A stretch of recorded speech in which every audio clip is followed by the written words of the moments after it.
Power is not a gift. It is not inherited, nor is it reserved for the loudest voice in the room. Real power is forged, piece by piece, from habits so sharp they sever the very threads of weakness, doubt, and distraction. You've seen it before. The person who doesn't need to shout, yet everyone leans in when they speak. The one who walks into a room and shifts the entire atmosphere without a single word. That presence is not luck. It is an architecture, built from the inside out. The Stoics taught that true strength isn't found in controlling the world, but in mastering yourself so completely that the world has no choice but to yield. Power is not something you chase. It is something you embody.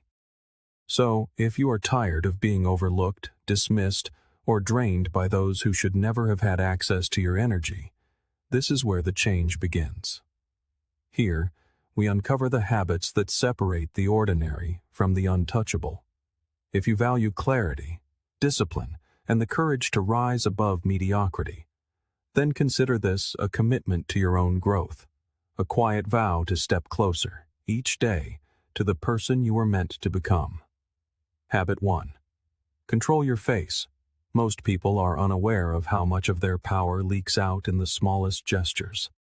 It's not the grand mistakes that betray you first, but the subtle surrenders. The tap of your fingers when nervous, the lift of an eyebrow when unsure, the smile offered too quickly, merely to appease. Before you even speak, others have begun writing a story about you in their minds. The truth is, we give away far more than we keep, and in a world where perception so often shapes reality, mastering the face you show the world isn't vanity. It's survival. The Stoics understood this profoundly. They believed that control over the self is the foundation of all freedom. Think of how many times you have walked into a room and instantly judged someone by their expression. Before they spoke, before they proved their intelligence, you had already decided if they were confident, insecure, or dangerous. Others do the same to you. If your face betrays your every emotion, you are not leading the moment, you are surrendering to it. Neutrality is your secret weapon. Not emptiness, not a face of stone, but a calm stillness that unnerves those who expect you to shatter. When someone insults you, it's tempting to flare your nostrils or force a smile to hide the sting, but every one of those micro-expressions tells them their arrow has found its mark. If, instead, you hold steady, unshaken, the dynamic shifts. They no longer feel the victory of having pierced your armor. Instead, they face the unsettling weight of your silence, your mystery. People fear what they cannot read. You've heard the phrase, "Never let them see you sweat." At its core, this is a practice of Stoic discipline. Imagine two people questioned under pressure.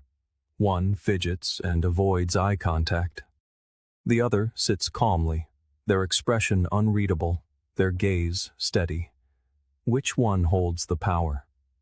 Aristotle hinted at this truth when he said, "Knowing yourself is the beginning of all wisdom."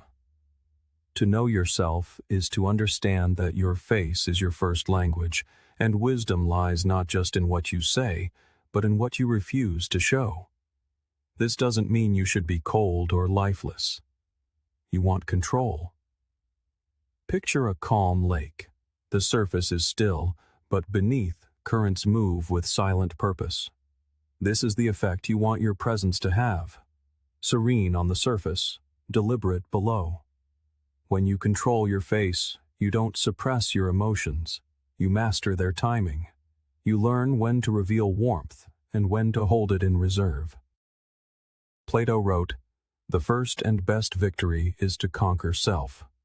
That victory comes not from hiding your humanity, but from refusing to let your humanity be used against you.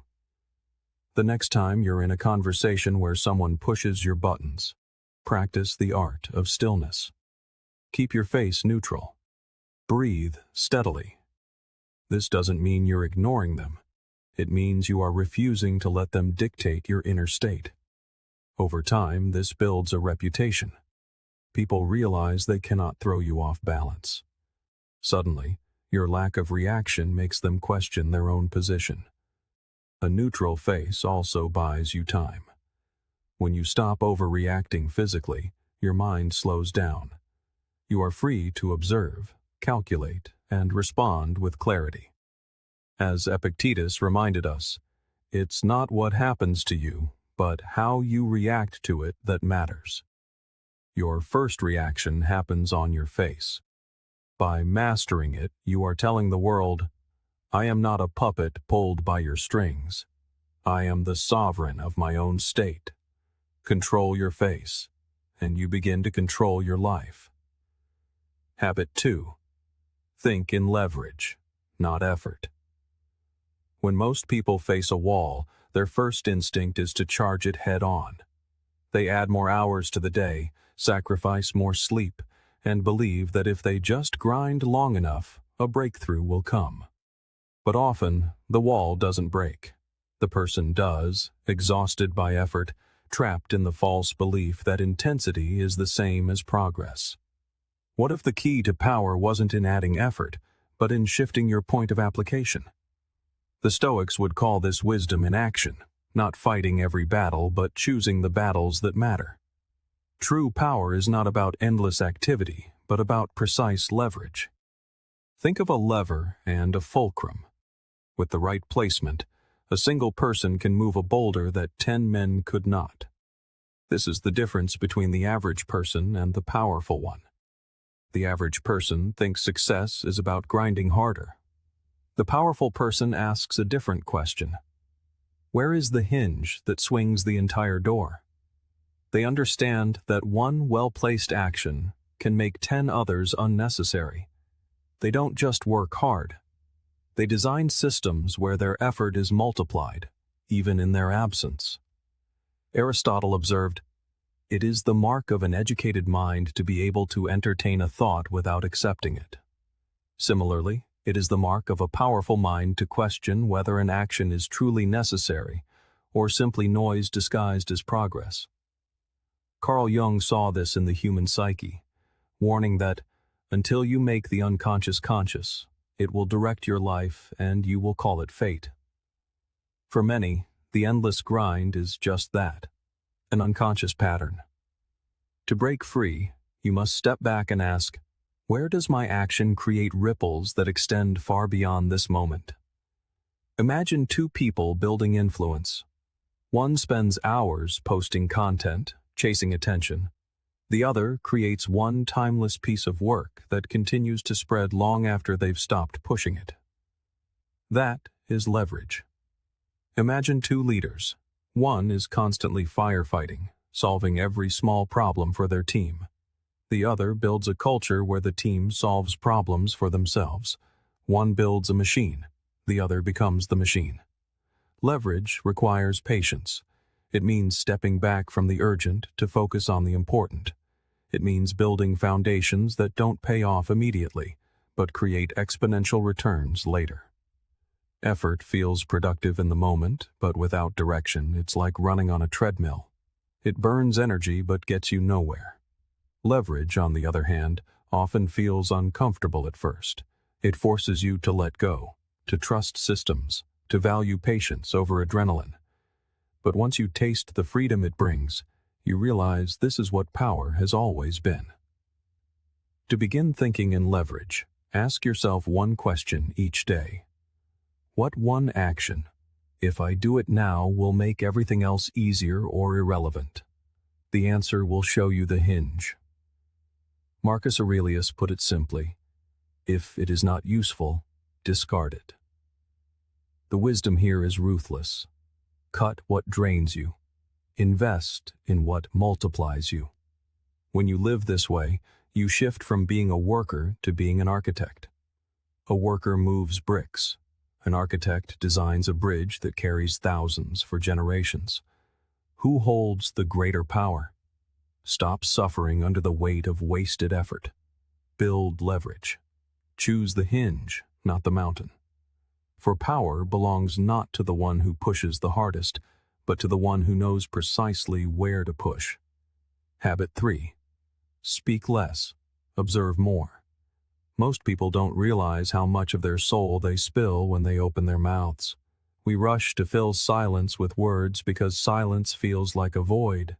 We believe that by talking, we are proving our existence, our intelligence, our value. But often, the opposite is true.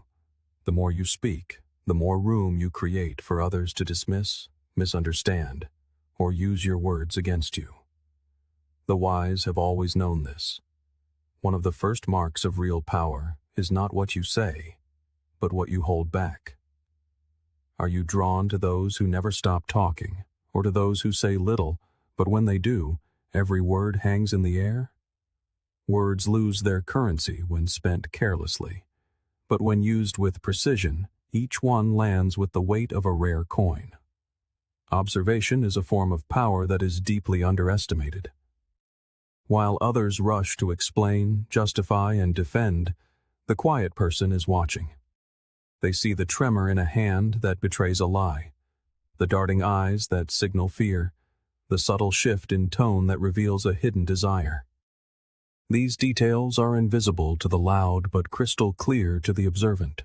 Epictetus taught, "We have 2 ears and 1 mouth so that we can listen twice as much as we speak." This is not just advice on being polite, it is a strategy for power. Listening twice as much means you collect twice the information while revealing half as much of yourself. Silence also creates mystery, and mystery creates influence. When people cannot easily read you, they begin to wonder what you're thinking, what you're planning. In that wonder, your presence grows. Your words should be like sharp blades, few in number, but impossible to ignore. And for those words to cut deeply, they must be surrounded by the silence that gives them weight. The urge to talk too much often comes from insecurity. But power does not explain itself. It does not rush to fill every space. It stands, calm and measured. Plato understood this divide perfectly. Wise men speak because they have something to say, fools because they have to say something. The challenge is to train yourself to wait until your words add value, not just noise. Imagine you are in a meeting. Everyone is scrambling, arguing, throwing out ideas. You sit back, watching quietly.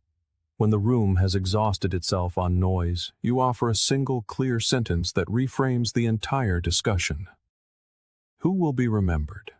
The one who spoke constantly, or the one who spoke with impact? Silence, combined with observation, builds authority because it positions you as the one who sees what others miss. Words are powerful tools, but only when used at the right time. Think of silence as the sharpening of a blade, and speech as the strike. If you are always speaking, the blade is forever dull. When you wait, watch, and prepare, your words do not merely land, they strike with calculated force.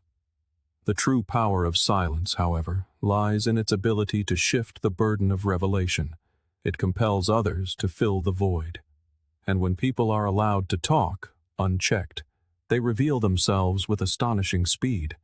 The more they speak, the more they betray their fears, their desires, their insecurities, their ambitions.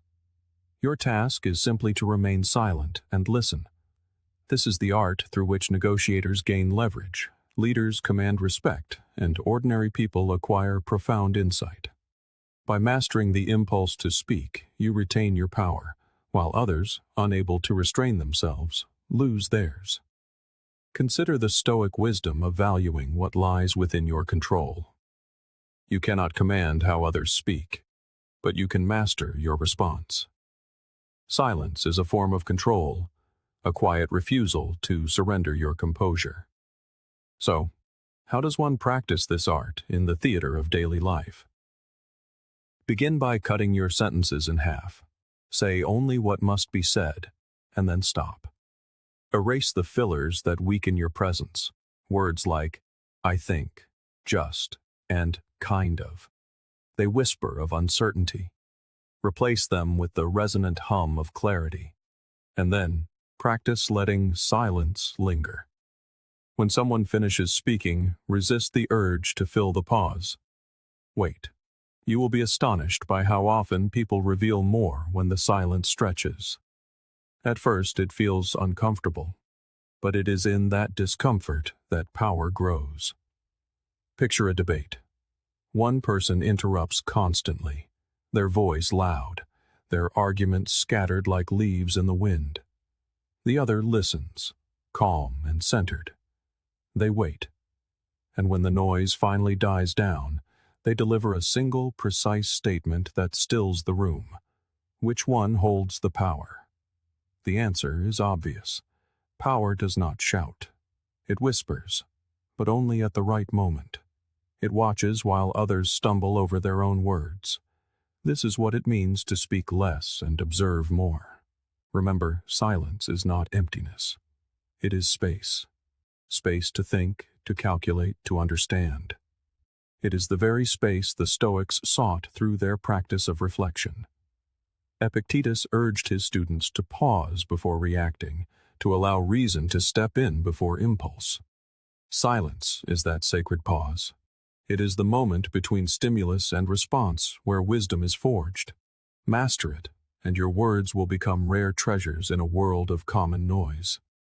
The goal, in the end, is not to be silent forever, but to make every word count, to turn your speech into a tool that cuts through confusion instead of adding to it. By speaking less, you give your voice weight. By observing more, you see reality for what it is. And by combining the two, you embody a power that need not be announced. It is simply felt. The fourth habit, be feared for the unknown. We are taught that fear is born from aggression, from loud voices and overt displays of strength. But this is a shallow understanding. The deepest fear does not spring from what is obvious, but from what cannot be predicted. It is the unknown that unnerves us, the chilling possibility of what waits just behind the curtain.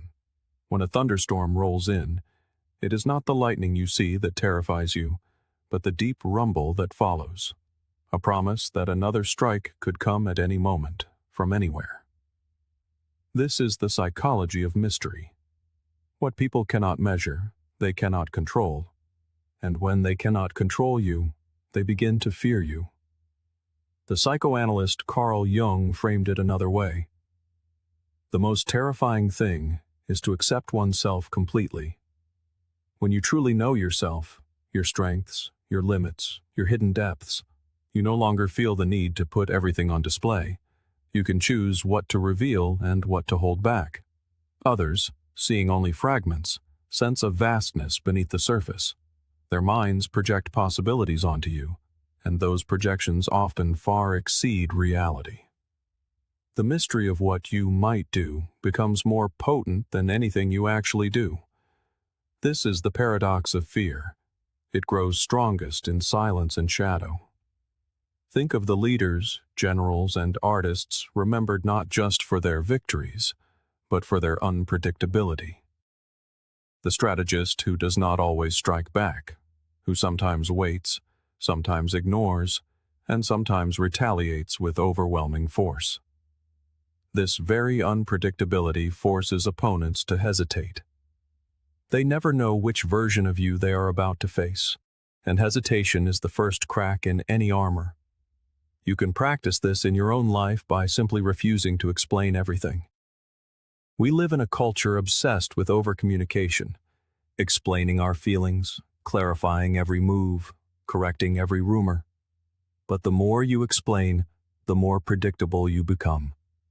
Imagine, instead of defending yourself against gossip, you allow the story to float unanswered.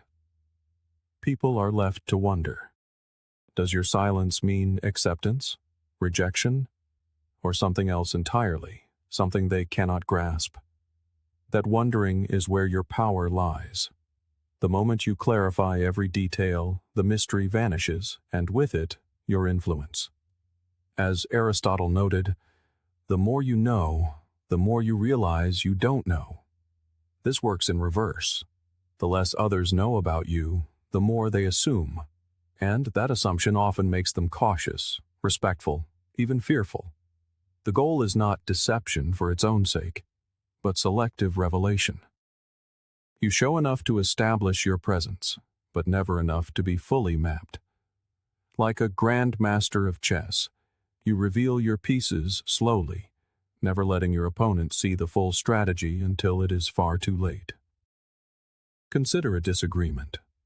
The average person rushes to argue, to defend, to lash out. But instead, you pause. You let the silence settle. You allow your lack of reaction to hang in the air like a storm cloud. Suddenly, your opponent is trapped in their own mind, replaying their words, second-guessing your response. They may even soften their tone, not because you demanded it, but because your silence created a space where they began to fear what could come next. This is the essence of Stoic composure. It wields stillness as a weapon, forcing others to battle their own imagination. When you hold yourself back, you create a shadow that others respect, even if they cannot name why. They fear stepping too close, for they do not know if your next move will bring warmth or fire. That uncertainty creates a distance that so often works in your favor. Even in relationships, mystery changes the dynamic. If you are constantly available, constantly explaining, an open book for all to read, people cease to value your presence. But when you sometimes pull back, when you leave things unsaid, you are noticed. They become curious. They wonder about your silence and sense the depth beneath the surface. That feeling keeps their respect alive. As Seneca advised, "It is better to be despised for simplicity than to be tormented by continual pretenses." Mystery is not a pretense. It is a form of simplicity, knowing when to withhold, and letting that restraint build your strength. Jung also warned against transparency without boundaries. "Knowing your own darkness," he wrote, "is the best method for dealing with the darkness of other people." By embracing your own depths, you realize you do not owe every part of yourself to the world. You keep some things hidden, not from shame, but from strategy. This distance does not weaken connection.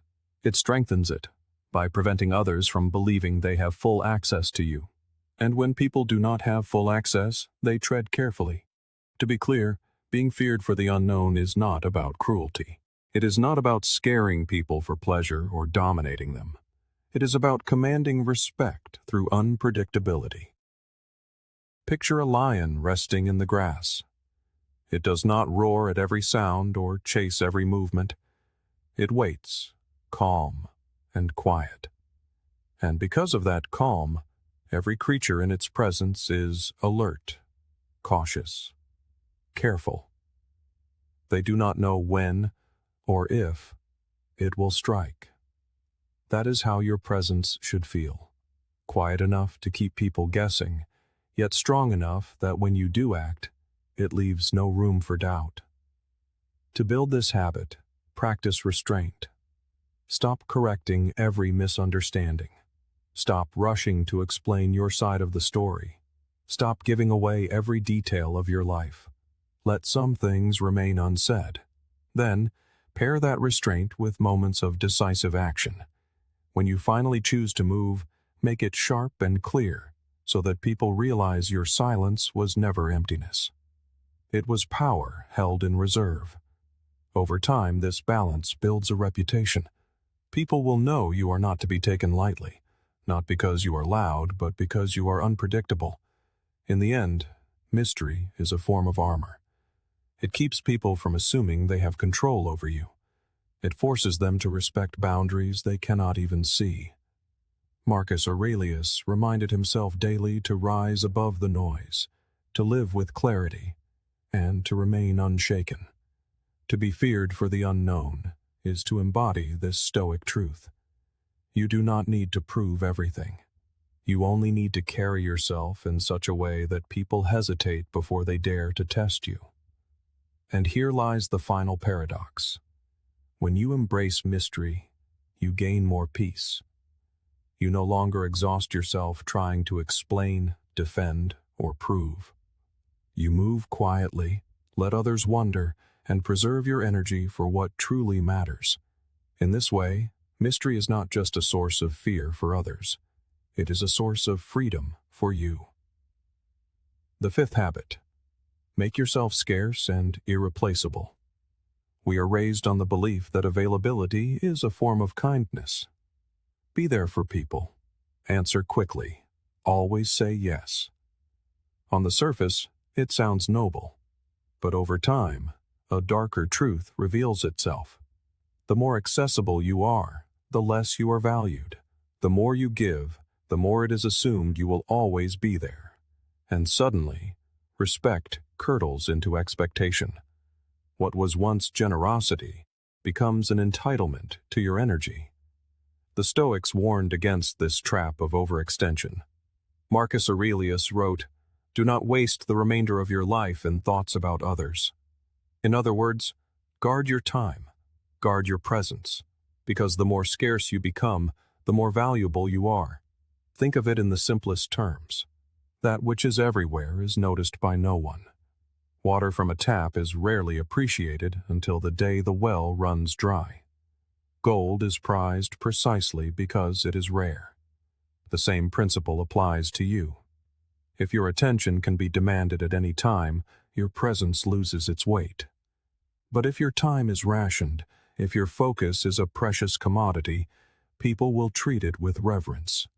To be constantly accessible is to let others squander your most finite resource, your life itself. Scarcity, however, is only half of the equation. To be truly powerful, you must also be irreplaceable. Scarcity makes people want you. Irreplaceability makes them need you. The people who hold the most influence are those who cultivate a skill, a strength, or a perspective that no one around them can replicate. Picture a workplace. One person replies to every email instantly, attends every meeting, and tries to do everything for everyone.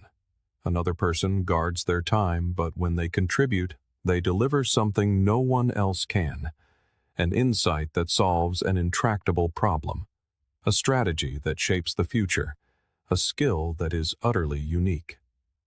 When a critical decision is made, which one is truly missed if they are absent? Not the one who was always present but replaceable.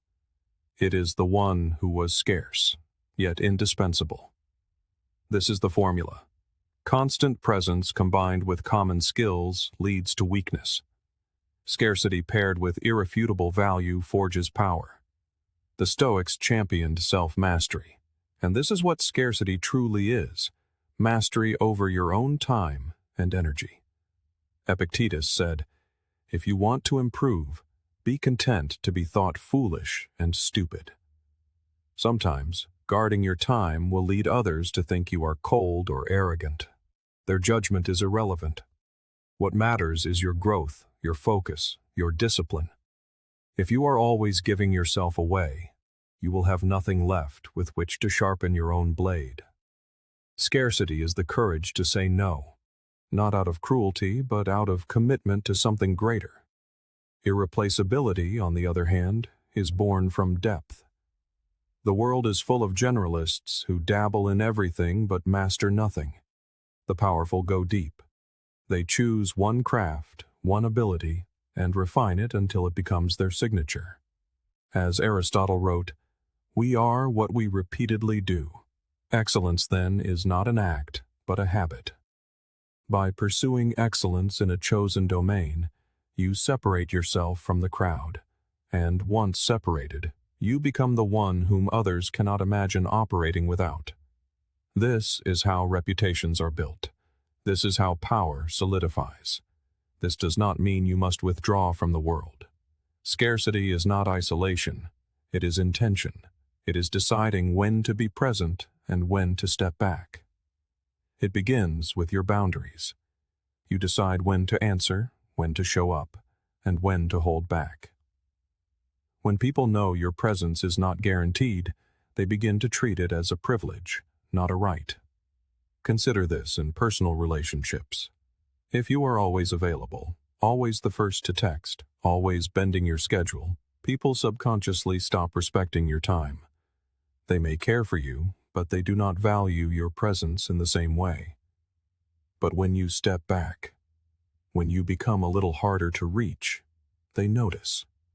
They think before they call. They weigh their words more carefully.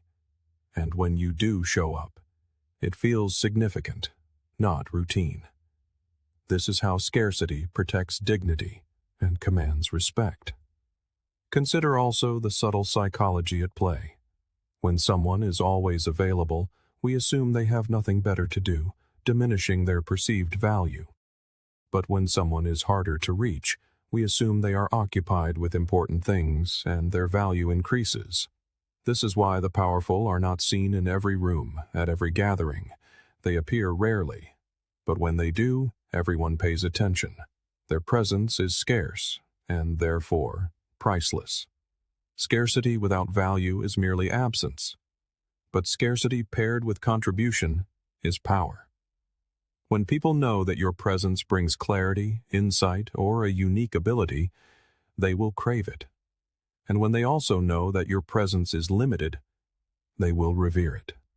This balance makes you untouchable. So, how do you begin?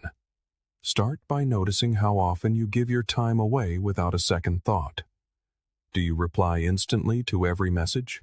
Do you say yes to every request? Do you stretch yourself thin to be everywhere? If so, start cutting back. Delay your responses. Decline invitations that do not serve your purpose, and spend that reclaimed time building the one skill that truly sets you apart. Remember, scarcity without substance is just emptiness. But scarcity with depth is power. Ultimately, becoming scarce and irreplaceable is about living with intention.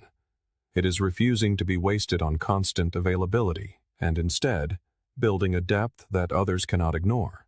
Scarcity makes people want you. Irreplaceability makes them need you. Combined, they make you untouchable. This is not arrogance. It is the wisdom of the Stoics, who knew that to live fully, one must live deliberately, not endlessly at the mercy of others. The sixth habit. Keep allies close, but controlled. We are taught to treat friendships and alliances as sacred bonds, never to be questioned. We are told to trust unconditionally, forgive endlessly, and always put relationships first. But life often reveals a colder truth. Sometimes, the very people we lean on are the ones who hold us back. Sometimes, loyalty decays into dependency, and instead of lifting us up, our alliances become chains. Power does not grow in dependency. It grows in clarity. The Stoics understood this well. Think of a good ally as a bridge, connecting you to opportunities, insights, and strength. But if you lean too heavily on that bridge without maintaining your own balance, it can collapse beneath you, and that collapse can cost you everything. We have all seen the danger of leaning too heavily on others. The colleague who seeks constant validation becomes controlled by their boss's approval. The friend who depends too much on their group loses the respect of its members. The leader who clings to allies for confidence is easily manipulated. When your allies become your leash, you are no longer free. And freedom, the Stoics remind us, lies at the heart of a well-lived life. This does not mean you must isolate yourself. Stoicism does not teach cold withdrawal. It teaches balance. Relationships are necessary. No one achieves greatness alone. But your alliances must be intentional. A powerful person praises their allies openly, strengthening the bond and encouraging loyalty. But they also observe quietly, constantly asking, "Is this alliance still serving my growth?" If the answer is no, they adjust. They step back. They set boundaries. Or, when necessary, they cut the ties that bind them. Aristotle famously said, "A friend to all is a friend to none." The meaning is clear. You cannot treat every relationship as sacred. You must distinguish between those who align with your values and those who merely drain your strength. The most effective leaders in history all had allies, but they were never prisoners to them. They understood that alliances are tools for growth and stability, not permanent lifelines. A great strategist does not hold on to every bond forever. They keep the ones that propel them forward and release the ones that pull them back. The foundation of any strong alliance, then, is clarity. Why am I connecting with this person? What value do we bring to one another? Without clarity, emotion takes over, and emotion is a poor guide.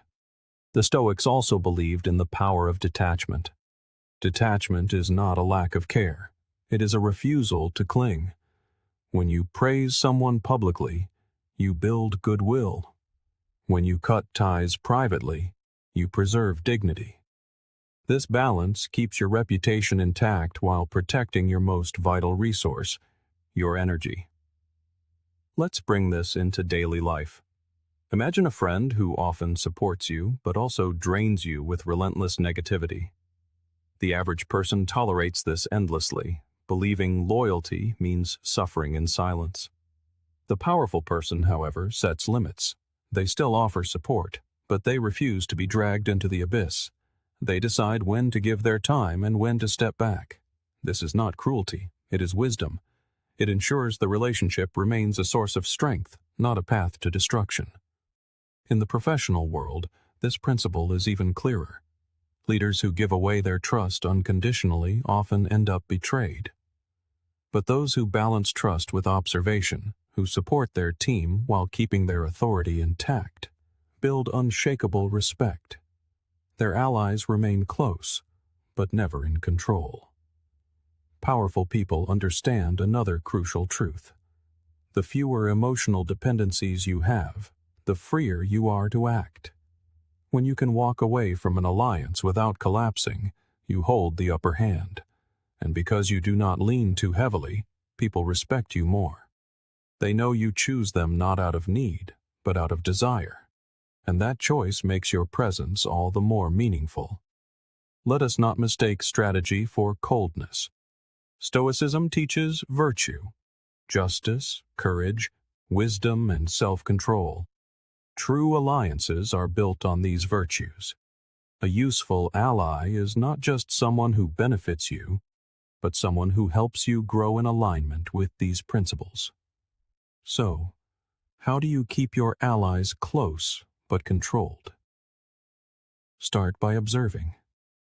Watch how people act when you succeed, when you fail, and when you disagree. Do they celebrate your victories genuinely, or do they grow distant? Do they offer quiet support, or do they only show up for public recognition? Observation reveals who deserves your closeness. Then, set boundaries. Do not yield to every demand. Do not give away every secret. Never tether your worth to their validation. Offer praise when it is earned. But if they overstep their bounds, address it privately, with firm resolve, not theatricality. This balance forges both loyalty and respect. And when the time comes to sever a connection, do so with quiet dignity. Do not burn bridges. Do not announce the departure. Do not stir the waters. Simply step back, remove their influence, and continue your path forward. This strength does not go unnoticed. People see that you can walk away cleanly, and it compels them to treat your bond with greater care. It was Jung who observed, "People will do anything, no matter how absurd, to avoid facing their own souls." Many cling to toxic allies because letting go forces them to confront their own fear of being alone. But facing that fear is what builds true strength, and it ensures that your allies remain allies, not masters. Ultimately, keeping allies close yet controlled is an art of balance. It is about honoring the power of relationships while never surrendering your independence. Allies should fortify you, not diminish you. They should advance your mission, not usurp it. And above all, they must never become your leash. Power is not found in isolation, nor is it found in blind loyalty. It is forged in building connections with purpose, maintaining command over your own journey, and ensuring that every relationship you cultivate moves you closer to strength, not deeper into weakness. Habit 7. Expect betrayal before it happens. This is one of life's harshest truths. The people who stand closest to you today may not be there tomorrow. Life shifts, circumstances evolve, ambition grows, and in these currents, loyalty can fracture. Most of us resist this reality. We prefer to believe that friendships are permanent, that alliances are eternal, that once loyalty is shown, it will never wane. But reality offers less comfort. History, philosophy, and our own experiences are constant reminders that betrayal is not an anomaly. It is a recurring pattern of human nature. The Stoics, ever grounded in realism, warned against placing absolute faith in others. Marcus Aurelius wrote, "When you wake up in the morning, tell yourself, 'The people I deal with today will be meddling, ungrateful, arrogant, dishonest, jealous, and surly.'" He wrote this not to cultivate cynicism, but to forge resilience. To accept betrayal as a possibility is not to distrust everyone. It is to protect your inner peace for when it inevitably comes. Sometimes, growth keeps two people aligned. Other times, it drives them on to divergent paths. A friend who cheers for you in one chapter of your life may secretly resent you in the next. A business partner may stand with you steadfastly until a more tempting opportunity arises. These shifts are not always born of malice. Often they are simply the result of circumstances pulling people in different directions. If you expect loyalty to be static, you are setting yourself up for shock. But if you anticipate change, you can adapt before it shatters you. Greed, envy, and desire can corrode even the strongest bonds. Someone who appeared content yesterday may be consumed by craving tomorrow, and in that hunger, they may bite the hand that once fed them. When you recognize that betrayal often stems from human weakness, not just deliberate malice, you stop taking it personally. You cease making it about you. You begin to see it as part of the landscape of existence, something to expect, to prepare for, and to rise above. So how does one live with this knowledge without descending into paranoia? The answer is in awareness. Paranoia is a relentless fear that corrodes your peace. Awareness is a calm watchfulness that prepares you without consuming you. The practical wisdom is simple. Scan for the signs. Not obsessively, not fearfully, but with care. Watch for hesitation where commitment is required. Notice when communication is delayed without cause. Pay attention when someone quietly forges new alliances without your inclusion. These are not always proof of betrayal, but they are signals. Signals worth noting. The powerful do not overreact to every signal. They simply record them, prepare alternatives, and build resilience. As Aristotle reminded us, the whole is greater than the sum of its parts. If one part of your circle falters, your entire life should not collapse. That is why preparation is paramount. By cultivating alternatives, you ensure that the betrayal of one person cannot demolish the structure you have built. Consider the mindset of a general at war. He does not assume every ally will remain steadfast until the final battle. He anticipates desertions, prepares fallback positions, and establishes multiple supply lines. If betrayal comes, he is already 3 steps ahead. Life operates on the same principle. Do not become so utterly dependent on one person, one relationship, or one alliance that its loss would render you helpless. Diversify your trust and keep your foundation rooted firmly in yourself. There is also a profound freedom in expecting betrayal. It loosens the grip of disappointment. You stop asking, "How could they do this to me?" and begin to say, "I saw this as a possibility, and I am prepared." This mindset transforms pain into resilience. The Stoics called this practice premeditatio malorum, the premeditation of evils. They rehearsed adversity before it arrived. They imagined loss, betrayal, and failure, so that when these trials came, they were not broken. Marcus Aurelius practiced this daily. He did not live in fear, but in a state of readiness. You can do the same. Now, consider what happens when betrayal does arrive. The average person reacts with rage, loud accusations, and endless demands for explanation. But this reaction only broadcasts weakness. The powerful, by contrast, move with calm. They have already built their alternatives. They have already anticipated this moment. Their silence unnerves the betrayer more than shouting ever could. If you suffer endlessly in anticipation, you experience the pain twice. But if you prepare, you suffer less when it comes, for you have already rehearsed your response. There is another layer to this truth. Sometimes betrayal is a liberation. The loss of a false loyalty clears the space for stronger, more authentic bonds to form. Plato believed that truth emerges when we strip away our illusions. We can easily forgive a child who is afraid of the dark, he wrote. The real tragedy of life is when men are afraid of the light. Betrayal shines a harsh light. It forces you to see who truly stood with you, and who was merely there for their own comfort. As painful as it is, that light is cleansing. It burns away illusion, leaving you with reality. And reality is always a stronger foundation than delusion.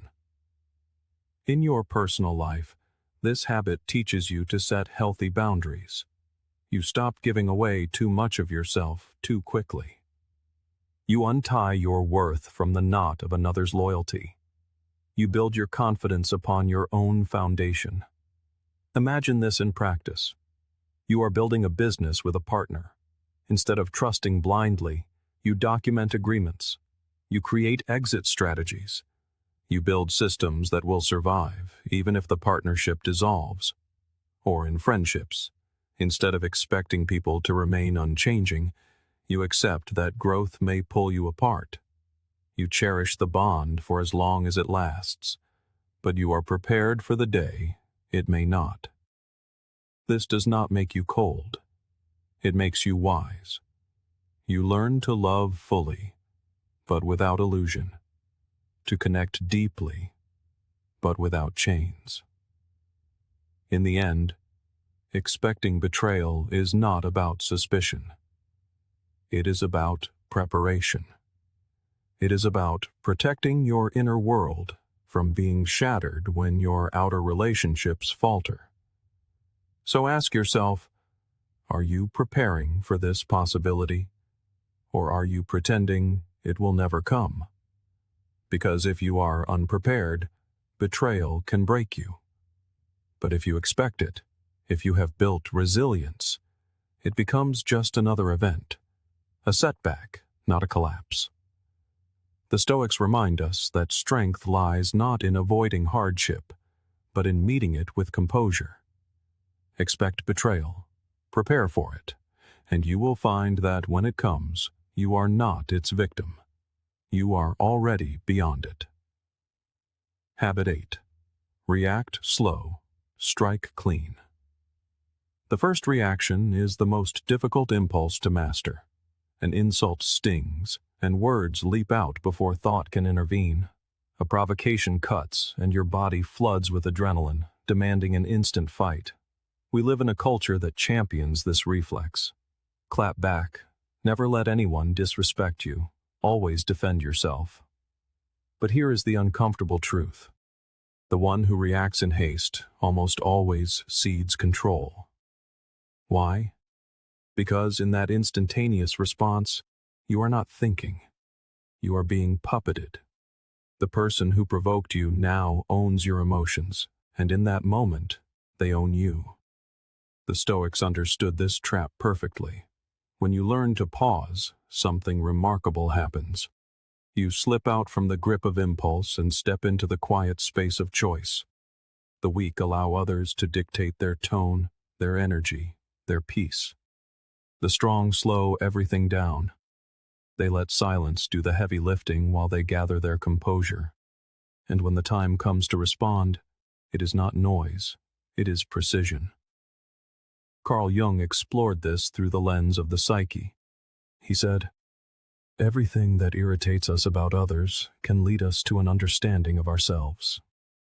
Your quick reactions often reveal more about your own inner landscape than about the person who provoked you. That sharp comment that cut so deeply, it would not sting if it did not touch a pre-existing wound within you. The instant anger that boils to the surface, it shows you where your ego is fragile. By reacting slowly, you give yourself the chance to examine that irritation instead of broadcasting it. You turn an insult into information. You transform provocation into insight. And in doing so, you rob your adversary of their power.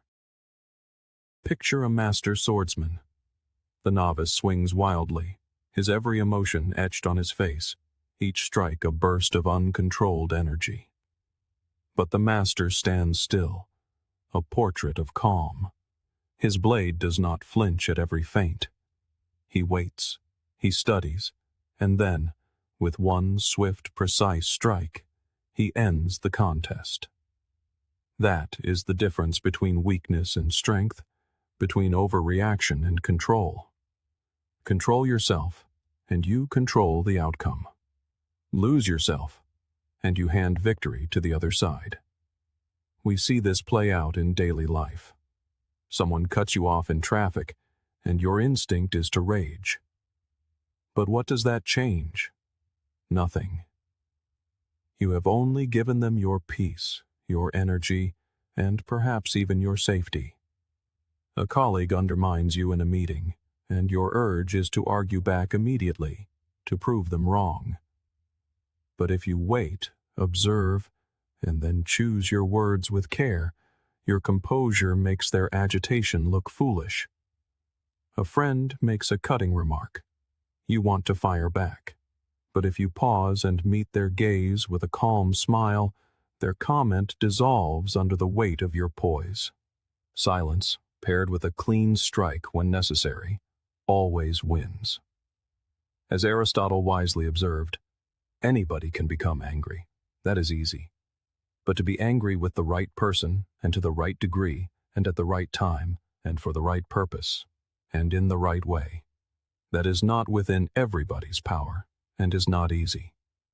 That is precisely the point. Anger itself is not the enemy. Quick, sloppy anger is. Controlled anger, sharpened into deliberate action, is what commands respect.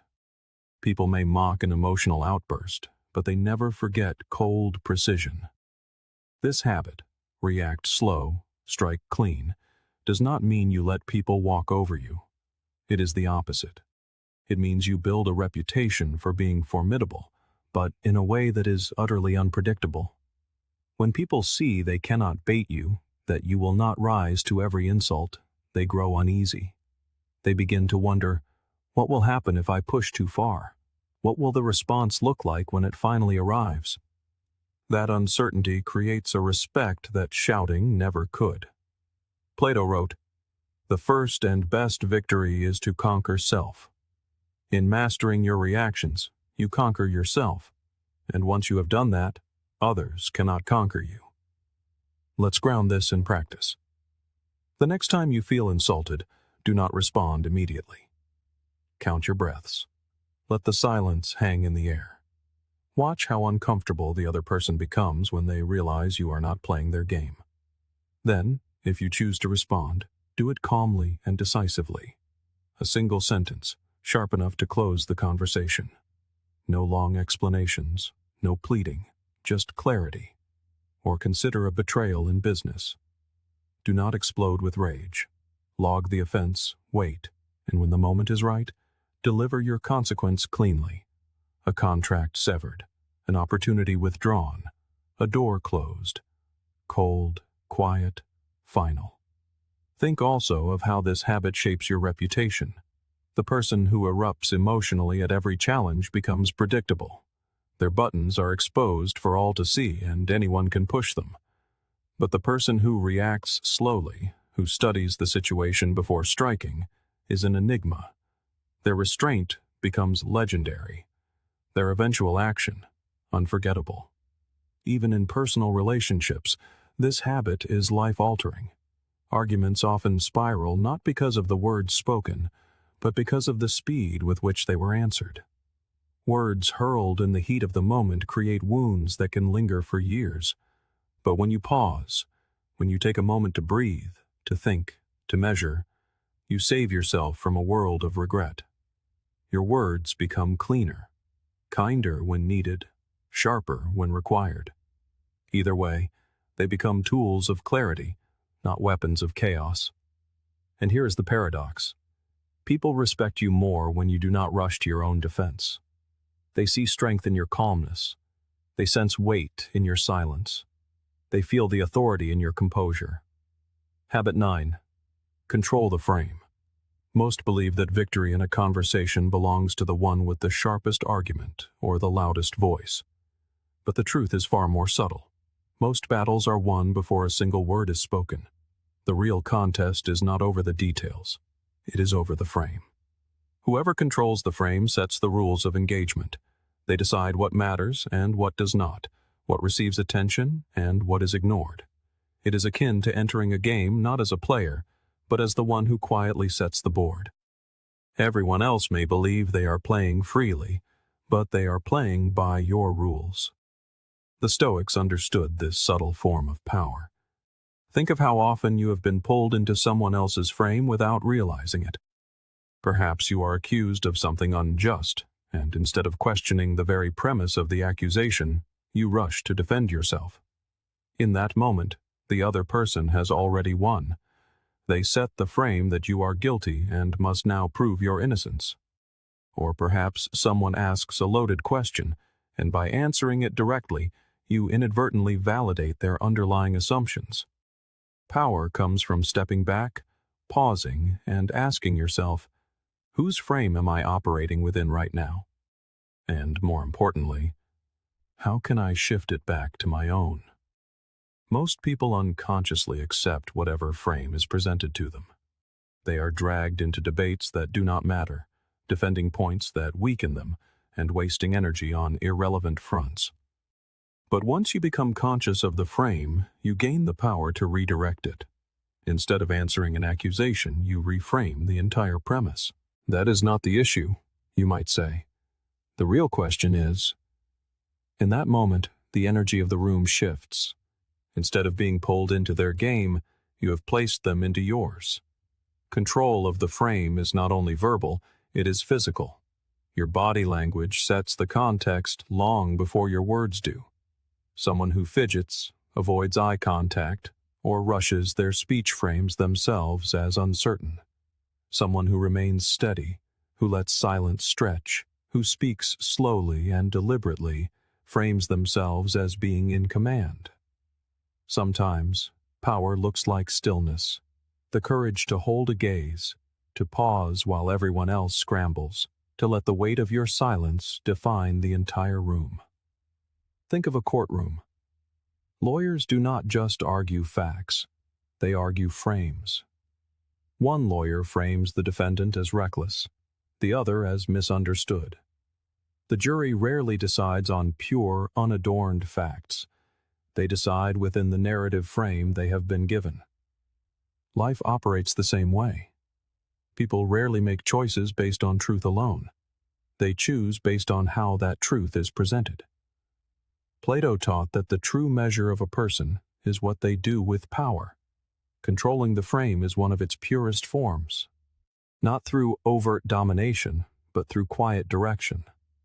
Everyday situations are your training ground. A colleague challenges your idea. Instead of nervously defending your position, you might say, I don't believe the question is if this will work. The question is how fast we can implement it. You have just shifted the frame from doubt to strategy. Someone tries to provoke you in an argument.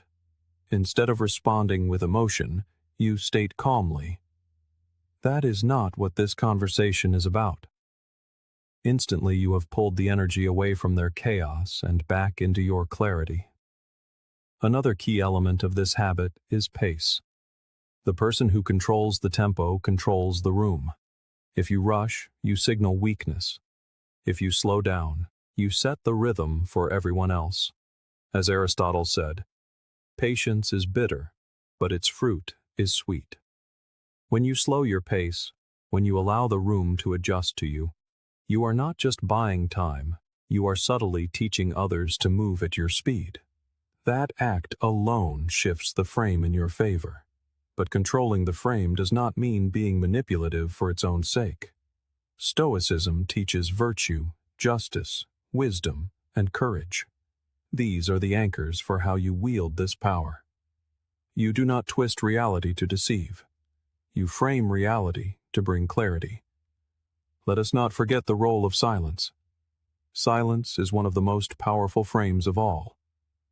When you do not rush to fill a void, people lean into it, searching for meaning. They begin to fill in the blanks themselves, often in your favor. Silence is not emptiness, it is presence.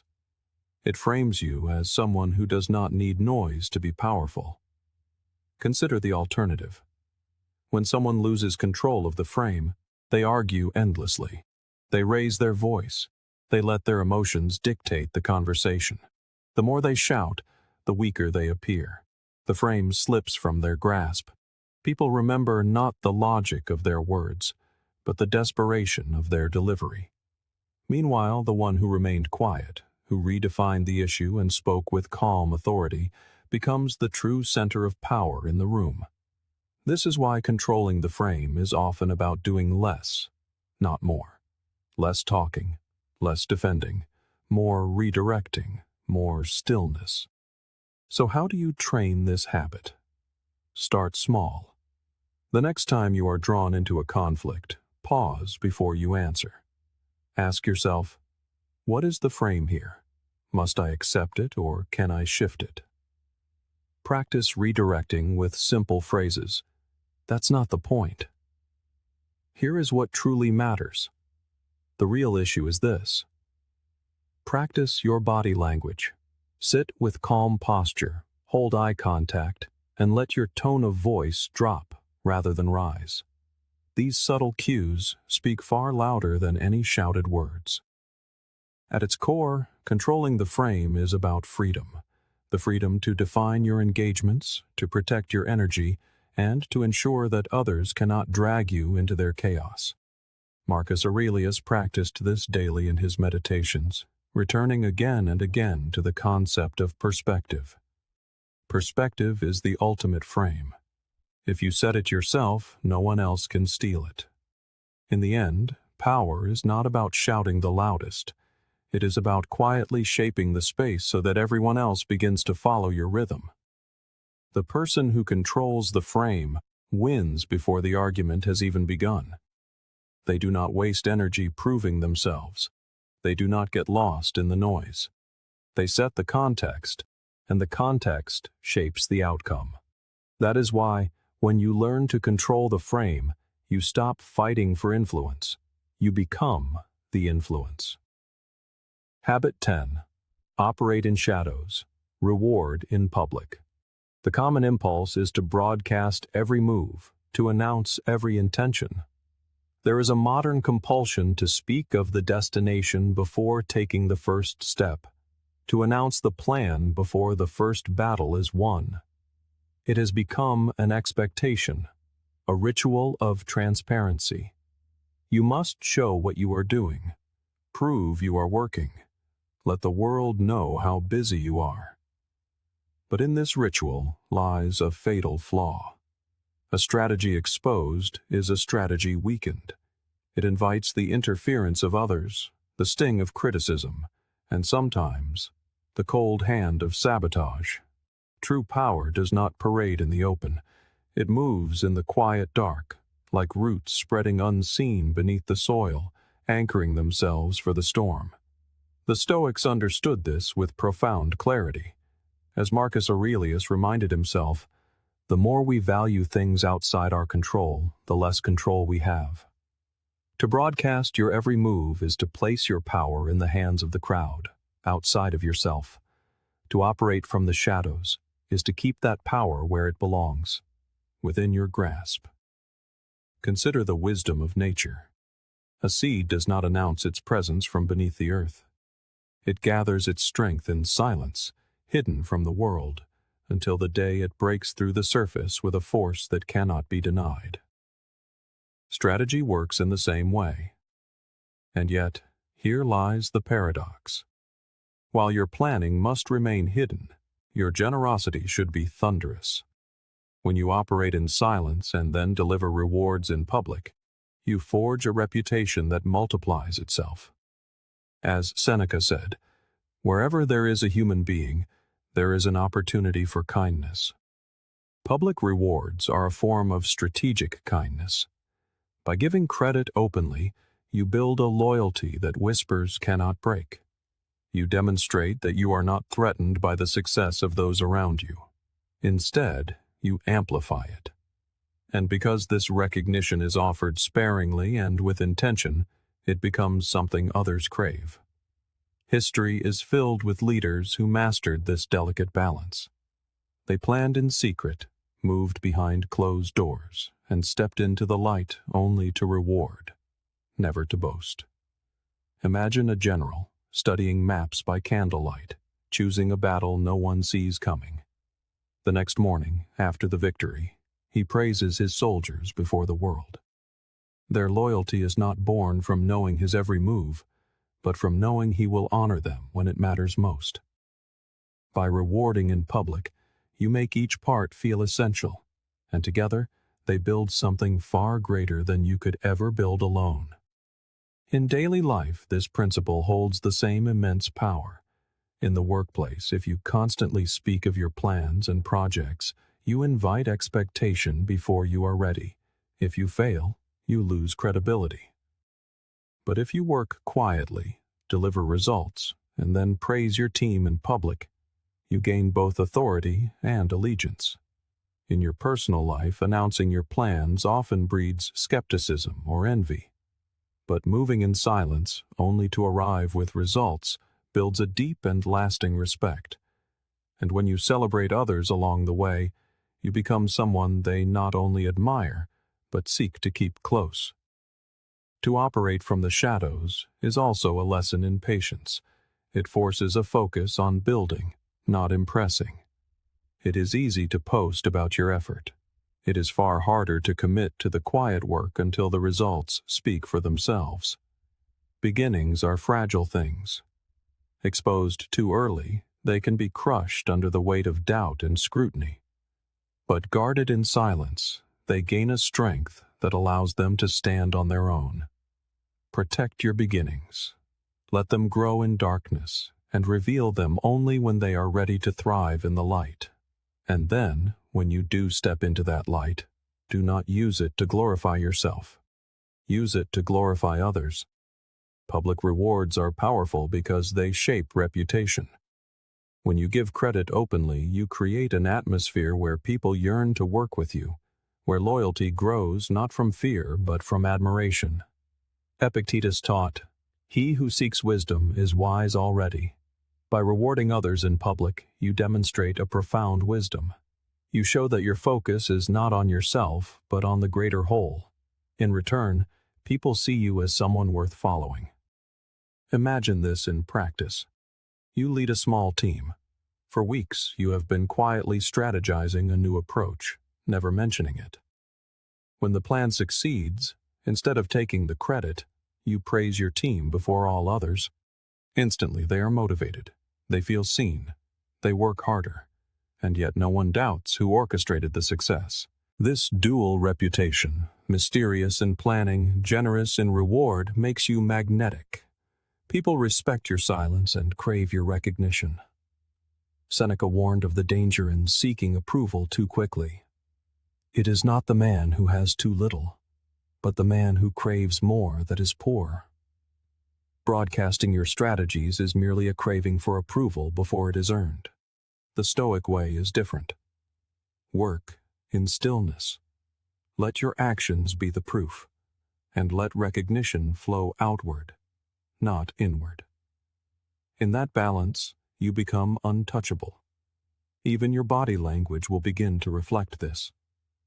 As you sit quietly in meetings, observing while others scramble to be heard, you frame yourself as one who sees more than they say. Then, when you finally speak, it is to elevate others. Your silence grants your words power. Your generosity grants you their loyalty. That combination builds a reputation that no one can easily challenge. So, how do you build this habit? First, practice restraint. Resist the urge to share your plans before they are ripe. Let your results speak for you. Second, practice observation.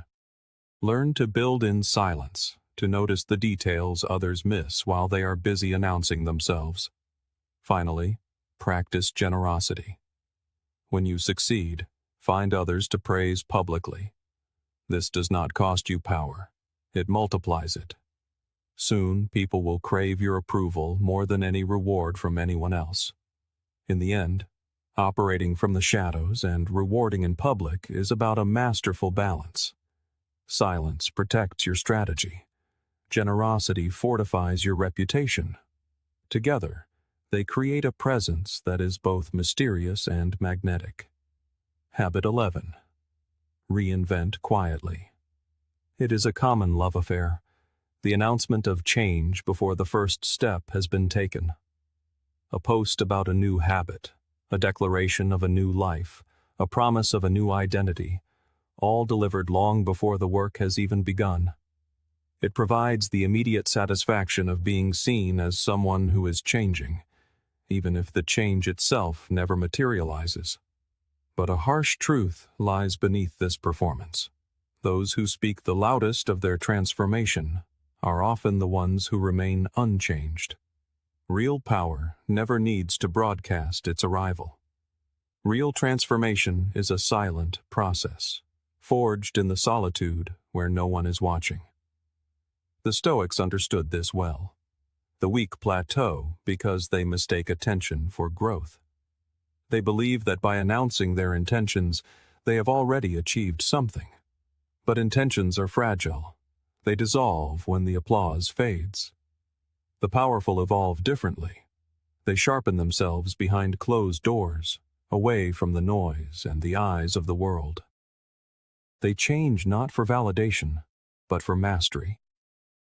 Seneca captured this truth perfectly when he said, "Don't explain your philosophy, embody it."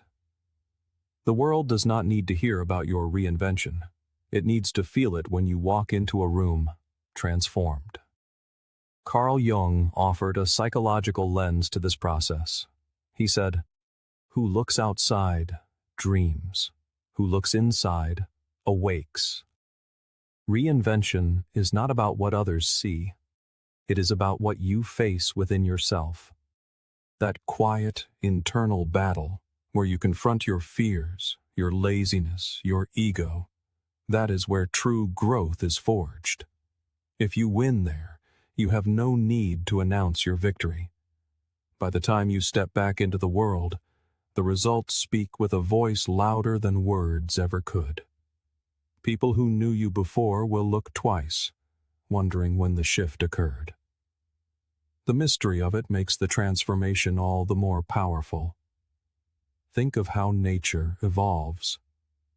The caterpillar does not tell the world it is building a cocoon. It withdraws, disappears into silence, and transforms in darkness. When it emerges, it is unrecognizable. That is how powerful reinvention works, quietly, slowly, away from distraction.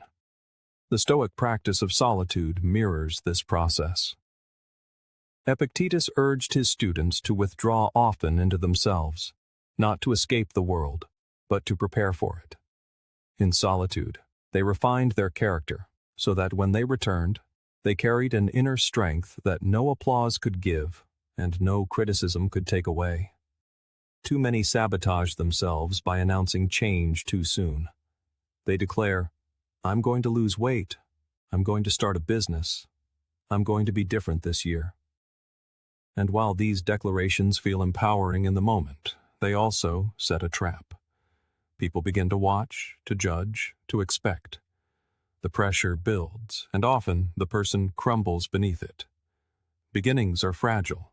Exposing them too early can destroy them. Protect your beginnings. Let them grow in silence until they are strong enough to stand without defense.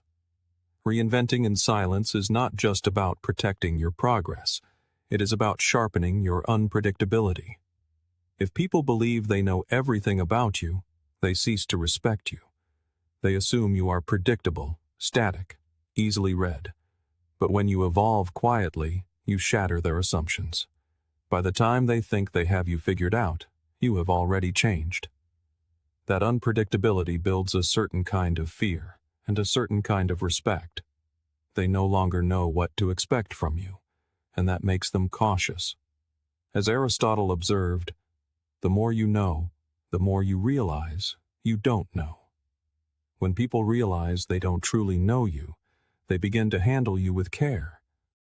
Imagine someone who quietly spends 6 months mastering a new skill, public speaking, martial arts, financial strategy, without ever mentioning it. Then one day, in a high-stakes moment, they reveal it, naturally. No build-up, no watch me speeches, just quiet competence that leaves everyone stunned. That is the kind of reinvention that shifts a reputation. People stop underestimating you. They start watching you differently. And it is not because you told them you changed, but because you showed them. Reinvention requires you to face the parts of yourself that no one else sees, the weaknesses, the patterns, the illusions you have lived under. It requires you to quietly dismantle them. This process is not glamorous. It is uncomfortable, lonely, even painful at times. But that is precisely why it works. You are not performing for an audience. You are stripping yourself down to the foundation and building again, brick by brick, in private. And when you return to the world, you are not seeking applause. You have already won the only approval that matters, your own. The Stoics practiced premeditatio malorum, the premeditation of hardship. They imagined failure, loss, and betrayal before they happened. Why? To prepare their minds so that when hardship arrived, they would not be destroyed by it. Reinvention works in the same way. You rehearse new habits, new thoughts, new identities quietly, without fanfare, so that when life tests you, you respond differently than you did before. You do not need to tell the world you have changed. The world discovers it when you remain calm under fire, when you succeed where you once failed, when you refuse to break under pressure. Even your silence becomes a part of the reinvention. When people ask what you have been up to, you do not offer long explanations. You smile. You say little. You let your results carry the weight. Silence creates mystery, and mystery amplifies respect.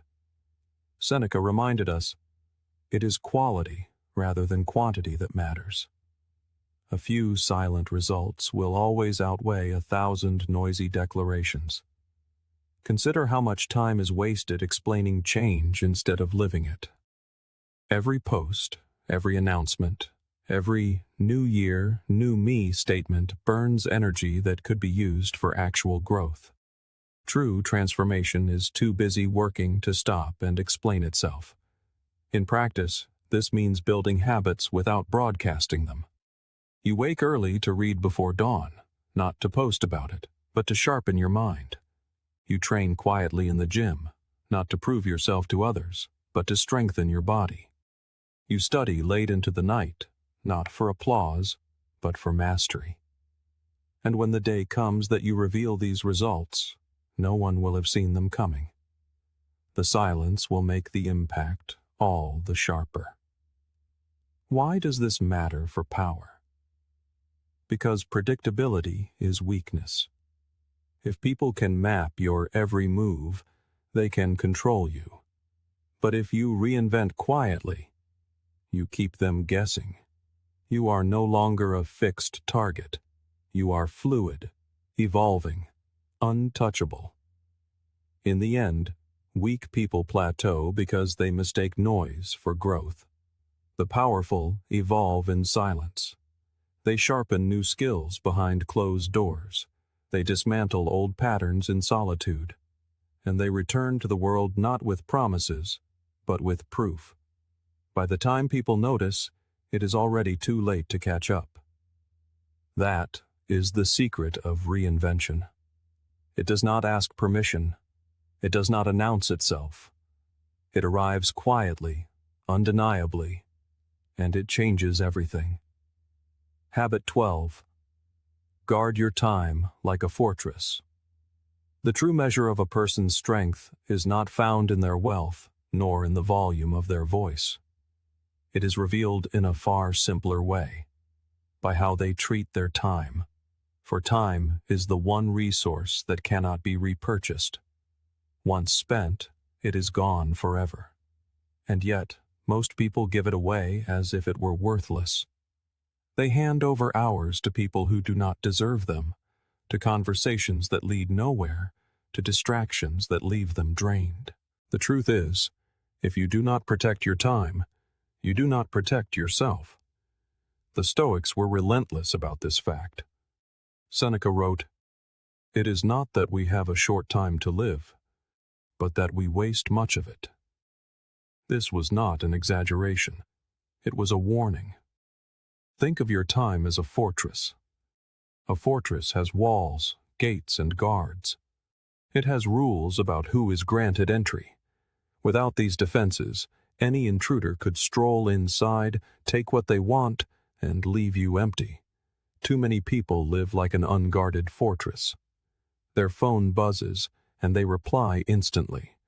A stranger asks for a meeting, and they say yes without a thought. Their schedule is dictated not by their own priorities, but by whoever gets to them first. This is not power. It is surrender. Power begins when you treat your calendar like your kingdom. Carl Jung once said, "The privilege of a lifetime is to become who you truly are." Becoming who you are requires time. Time to think, to build, to create, to grow. If you give all your time away to others, you surrender that privilege. You remain stuck, endlessly responding to everyone else's agenda. Guarding your time is not selfish. It is survival. It is how you protect the space needed to evolve into the person you are meant to be. Without it, you are merely a servant in your own life. Imagine for a moment that your time were literal gold. Would you hand it out freely on the street? Would you let anyone walk into your home and scoop handfuls of coins from your safe? Of course not. But when you allow people to waste your hours, you are doing precisely that. In practical terms, guarding your time means learning to say no, clearly, firmly, and without guilt. Most people struggle with this because they fear disappointing others. But here is the paradox. Every time you say yes to something that does not matter, you are saying no to something that does. You are saying no to your growth, no to your peace, no to your potential. If you repeatedly give your time away carelessly, mediocrity becomes your habit. But if you guard it carefully, excellence becomes your nature. There is a psychological layer here as well. When you allow anyone to take your time, you teach them that your presence is cheap. But when you protect it, when you make people earn access, your presence becomes valuable. People respect what is rare. They respect what costs them effort to reach. Over time, that respect hardens into authority. Look at the leaders, thinkers, and creators who built legacies. They all had one thing in common, an almost ruthless protection of their hours. They filtered meetings, avoided idle chatter, and carved out solitude for deep work. Bring this into your own life. How many times have you agreed to a meeting that could have been an email? How many times have you answered a phone call that drained you? How many times have you allowed notifications to scatter your focus until the day simply slipped away? These small leaks may not seem like much, but over the years they amount to a lifetime wasted. A powerful person does not allow these leaks to continue. They seal them one by one until their schedule is their own again. Track how you spend your hours. Notice where they go.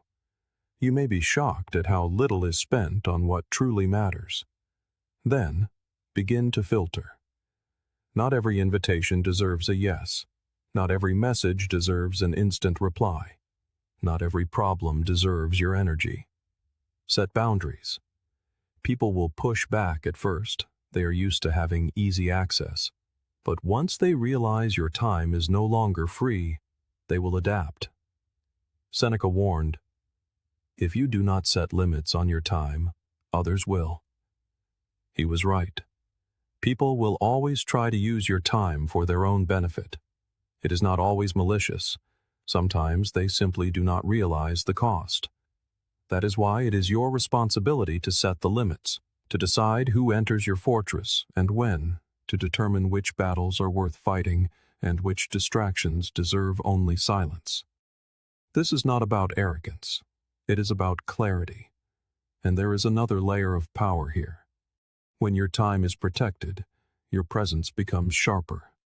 If you only attend meetings that matter, your words carry more weight. If you only answer calls that are purposeful, your energy is stronger. If you only give hours to projects aligned with your mission, your results compound. The less you spread yourself thin, the more powerful each of your moves becomes. This is the essence of leverage. Doing less, but with greater impact. Guarding your time also reshapes how others see you. The person who is always available is taken for granted. The person who is selective becomes respected. When people know they cannot waste your hours, they approach you differently. They prepare before they speak. They value your presence. They hesitate before asking for your time. And that hesitation is, itself, a form of respect. Marcus Aurelius urged himself daily to rise above distractions, to keep his focus steady. Protecting your time is how you live that wisdom in action. So how do you begin building this fortress? Start small. Delay your responses. Turn off unnecessary notifications. Schedule blocks of uninterrupted focus and treat them as sacred. Say no more often, not with excuses, but with clarity. That does not fit my priorities right now. Over time, these practices will create walls around your time, walls that keep out the trivial and make space for the essential. At the heart of Stoicism is the principle of control. Focus on what you can control and release the rest. You cannot control the passage of time, but you can control how you spend it. And in that choice lies your freedom. Guard your time like a fortress, because it is your most valuable possession. If you let anyone stroll in, you surrender your kingdom. But if you protect it, if you treat each hour like gold, you will build a life that others can only admire from outside the walls. Habit 13. Turn emotions into weapons. There is a common myth that power is born from the suppression of emotion, from a cold, stoic facade, untouched by the chaos of life. But the truth is far more complex. The truly powerful do not escape their emotions. They master them. They feel the sting of anger, the weight of guilt, the ache of disappointment, and the fire of shame. They feel it all, often more deeply than most. The difference is not in the feeling, but in the response. They refuse to be controlled. Instead, they alchemize these raw emotions into tools, into fuel, into weapons sharper than any sword. Anger is the most primal example. For most, anger is a wildfire, a destructive force that leads to outbursts, shouting, and thoughtless reactions. But anger, when contained and forged, becomes focus. It is the internal fire that drives you to work harder, to silence your doubters, to maintain discipline when comfort calls your name. The psychologist Carl Jung offered a profound insight into this process, writing, "Everything that irritates us about others can lead us to an understanding of ourselves. What angers you is a mirror, reflecting your deepest values, your insecurities, and your hidden wounds. The weak deny this truth, either exploding in rage or retreating into avoidance. The strong, however, examine it. They ask, why does this provoke me? What does it reveal about my own nature? And how can I wield this energy? By making the unconscious conscious, they strip anger of its power to enslave and transform it into a weapon of clarity. Pain operates by the same law. Life will deliver loss, betrayal, and failure. The average person drowns in these tides of suffering. They complain, they collapse, they curdle into bitterness. But the powerful turn pain into resilience. As the Stoic philosopher Seneca taught, difficulties strengthen the mind, as labor does the body. Pain becomes a form of training. Every setback is another weight added to the barbell of the soul. And just as the body grows stronger by lifting heavier loads, the mind grows sharper by enduring heavier trials. What breaks others builds them, not because they savor pain, but because they recognize it as a tool. Shame and guilt are specters that most people try to bury. They either deny them or allow them to fester into self-hatred. The powerful, however, waste nothing. They use these feelings as stark reminders of where they went wrong, as lessons carved deep into memory. Shame can be the beginning of redemption, if you let it guide you instead of consume you. Guilt can become the foundation of accountability. These emotions sting for a reason. They are a summons to correction. Weakness lies in hiding from them. Strength lies in facing them and declaring, I will not make that mistake again. Consider the forging of a blade. It is beaten, plunged into fire, quenched in the cold, and beaten again. This brutal process does not destroy it. It makes it unbreakable. Your emotions are the fire and the hammer. The weak crumble in the heat. The powerful allow the process to shape them into something indestructible. To conquer yourself is to turn your raw emotions, even the darkest among them, into something useful, into a weapon that cuts through all weakness. This is not mere theory, it is a practical art. Imagine someone insults you in public. The primal instinct is to retaliate, to defend your pride. But if you pause, if you let that sting fuel a cold composure, you emerge stronger. You allow a silence to hang in the air, and in that silence, the insult withers and dies. Or picture the betrayal of a friend. The wound is deep, but instead of drowning in bitterness, you can let that pain forge stronger boundaries, sharpen your judgment, and compel you to build future alliances with greater care. That is power. Not pretending the hurt doesn't exist, but refusing to let it break you. Most people live as slaves to emotions they do not understand. They erupt in anger and call it personality. They wallow in sadness and call it destiny. The powerful drag these forces into the light. They study them. They redirect them. They neither deny their emotions nor worship them. They rule them. Even joy, often seen as harmless, can be weaponized when directed. Joy can fuel loyalty, inspire action, and elevate a team. A public display of measured joy, like celebrating a victory with dignity, amplifies respect. But uncontrolled joy, which manifests as boasting, bragging, or flaunting, only serves to weaken you. The Stoics understood this, teaching moderation in all things. How then do you begin this practice? Start by observing your reactions. The next time anger flares, do not suppress it, and do not unleash it. Ask what it is trying to teach you. Then, redirect that energy into discipline, into action, into progress. When pain arrives, do not drown in it. Treat it as a training exercise. Remind yourself, as Seneca did, that difficulties are weights for the mind. When guilt or shame arise, resist the urge to hide. Face them. Use them as a compass for correction. And when joy comes, share it wisely, using it to build connection without losing yourself in the euphoria. If you repeatedly allow emotions to control you, chaos will become your habit. But if you repeatedly transform emotions into fuel, mastery will become your habit. Over time, this becomes instinct. Just as a fighter channels adrenaline into precision, you will learn to channel emotion into clarity. Powerful people are not unfeeling statues. They are fully alive, acutely aware of every emotional pulse.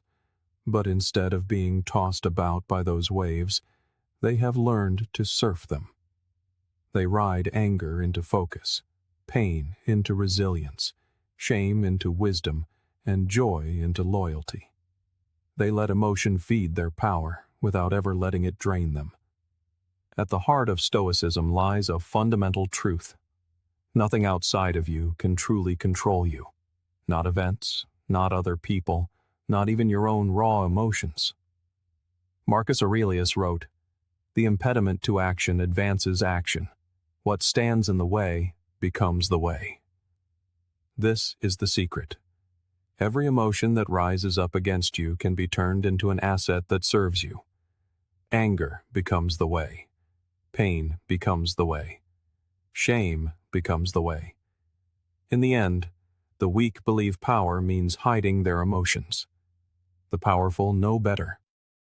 Power means feeling everything deeply, but being ruled by nothing. It means turning every surge of feeling into a tool that sharpens your edge. To master your emotions is not to silence them, but to weaponize them. And when you can do that, nothing, no insult, no betrayal, no storm within or without, can ever shake your foundation.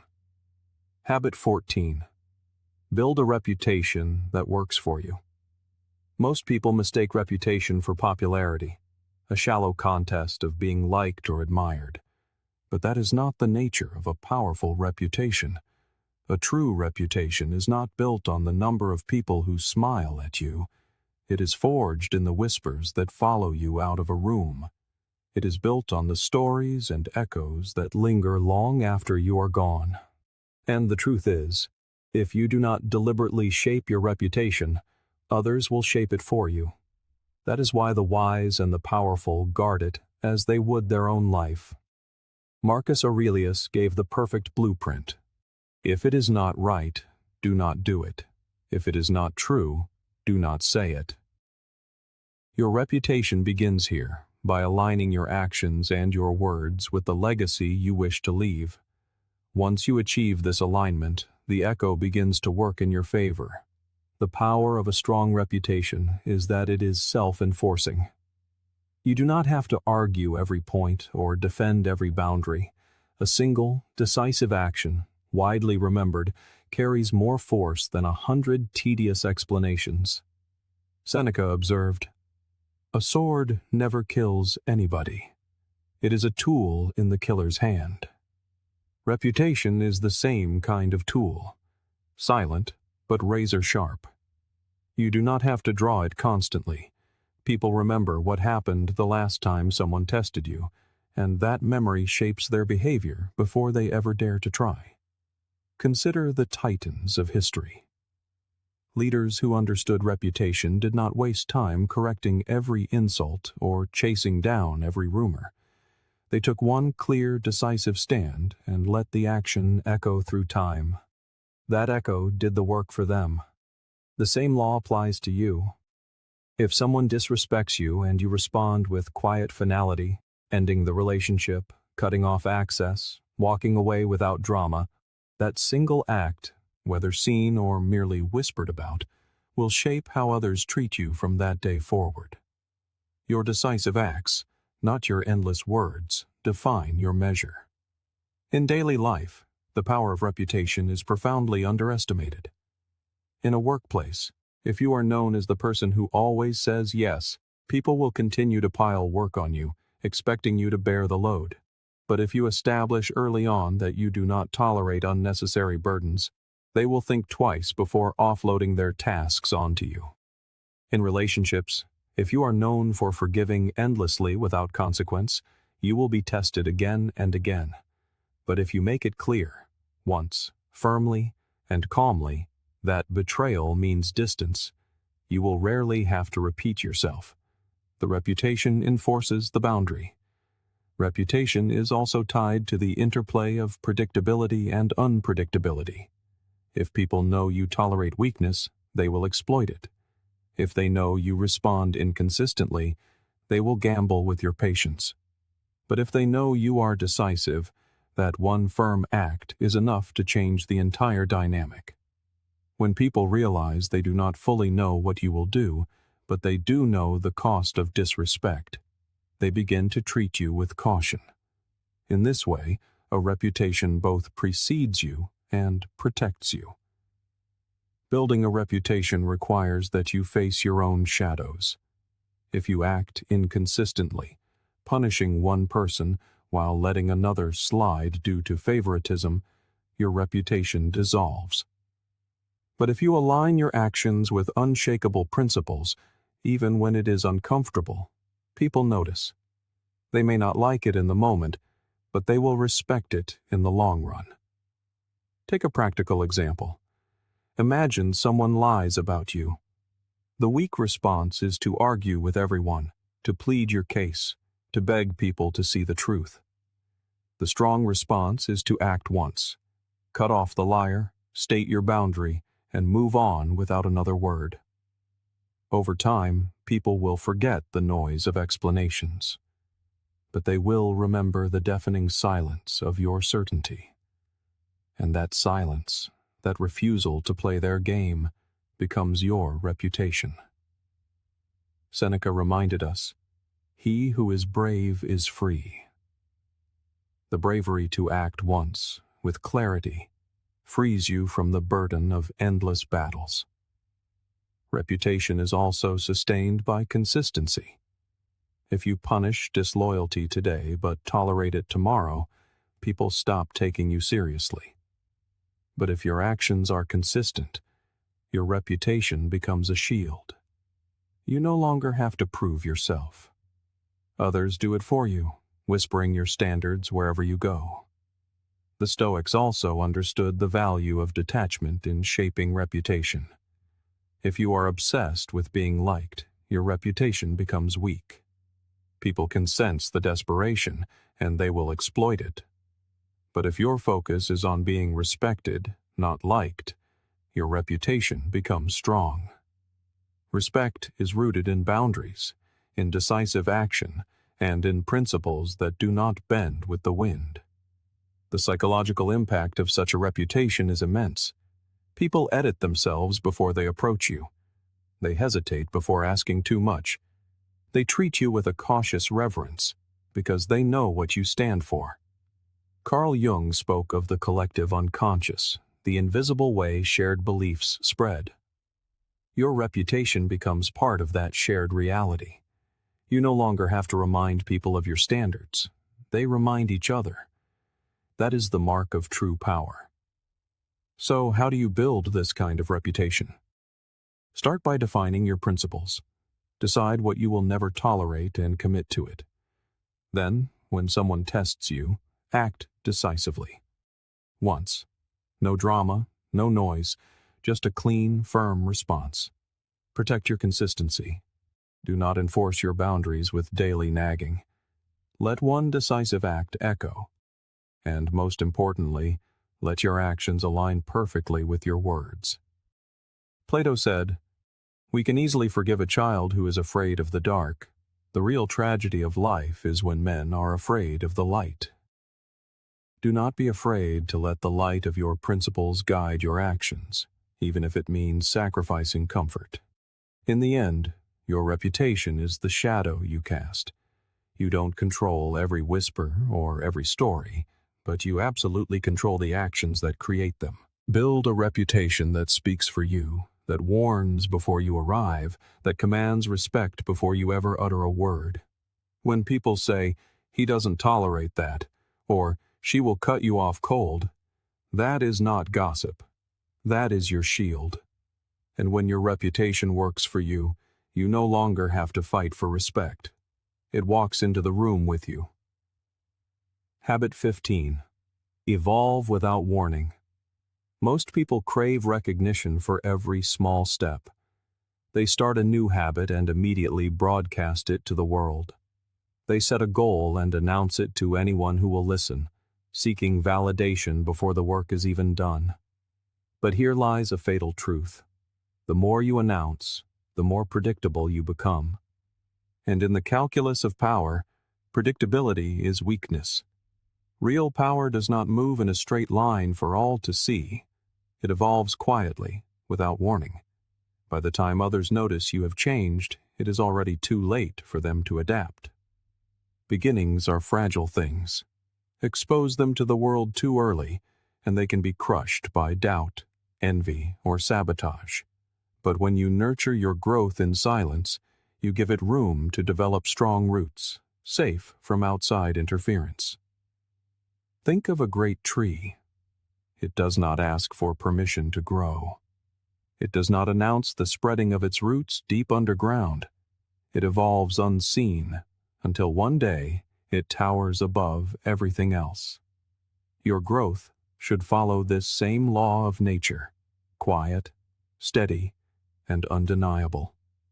Most people repeat the same patterns endlessly because they never question them. They remain predictable, trapped in routines that everyone sees coming. But when you begin to evolve internally, questioning your own patterns, reshaping your unconscious drives, you start to break free. You do not need to announce this shift. By the time people realize you are different, you are already operating on another level. And because they can no longer predict you, they can no longer control you. Consider the training of a warrior. The amateur boasts about every workout, posting his moves online for validation. The true master, however, trains in silence. He refines his craft unseen, studying, adapting, sharpening skills that no one knows he possesses. When the fight finally comes, his opponent faces a man he does not recognize, a force he cannot comprehend. The unpredictability itself becomes a weapon. Seneca wrote, "The man who has anticipated the coming of troubles takes away their power when they arrive." By evolving in silence, you anticipate the challenges others will pose, and you neutralize their advantage before they even strike. In everyday life, this habit is just as potent. Think of the person who, after months of quiet effort, reappears with a new skill, a new discipline, a new strength that no one expected. That kind of transformation commands respect. It forces people to pause, to reevaluate, and to treat them differently. Compare that to the person who announces a new grand plan every few weeks but never follows through. One earns admiration. The other becomes background noise. There is a profound psychological advantage in being unreadable. People try to control what they can predict. If they know how you will react, they can push your buttons. If they know your plans, they can prepare against them. But if you are constantly evolving, forging new habits, mastering new skills, adopting new perspectives, they cannot get a grip on you. That uncertainty forces them into a state of caution. When others realize they don't truly know you, even if they think they do, they hesitate. That hesitation is power. True self-acceptance is not about remaining static. It is about having the courage to face your own shadows and continue to grow in spite of them. When you evolve without warning, you refuse to be locked into an image of who you used to be. You shed your old skin quietly, leaving others grasping at ghosts while you have already become someone new. That silent transformation makes you untouchable. Think of how this manifests in practice. Instead of announcing you are getting healthier, you quietly build the routine. You train, you eat differently, you sharpen your discipline.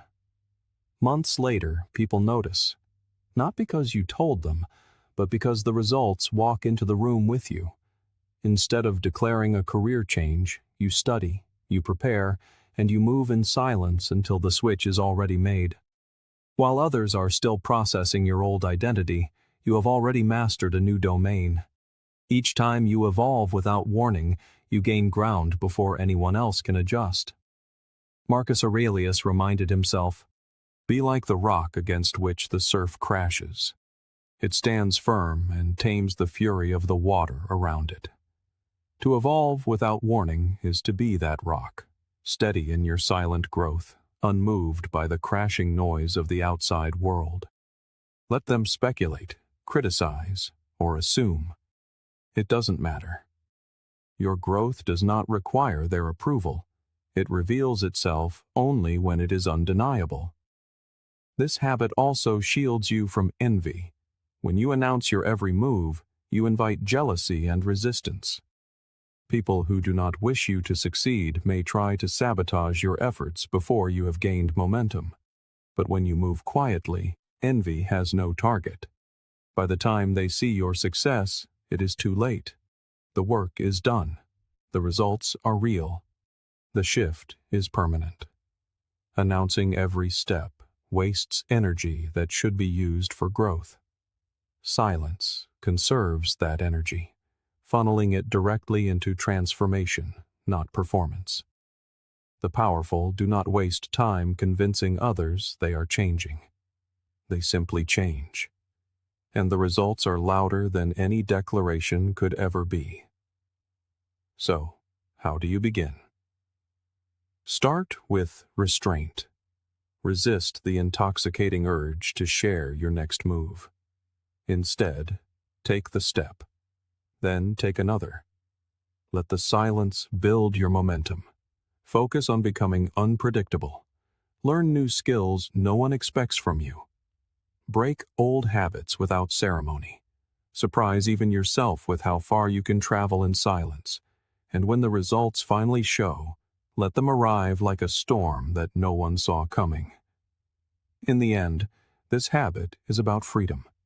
Freedom from the opinions of others. Freedom from the chains of predictability. Freedom from the need to be seen before you have truly become. Power is not loud. It is quiet, disciplined, and undeniable. The habits you choose today will either chain you to weakness or carry you toward untouchable strength.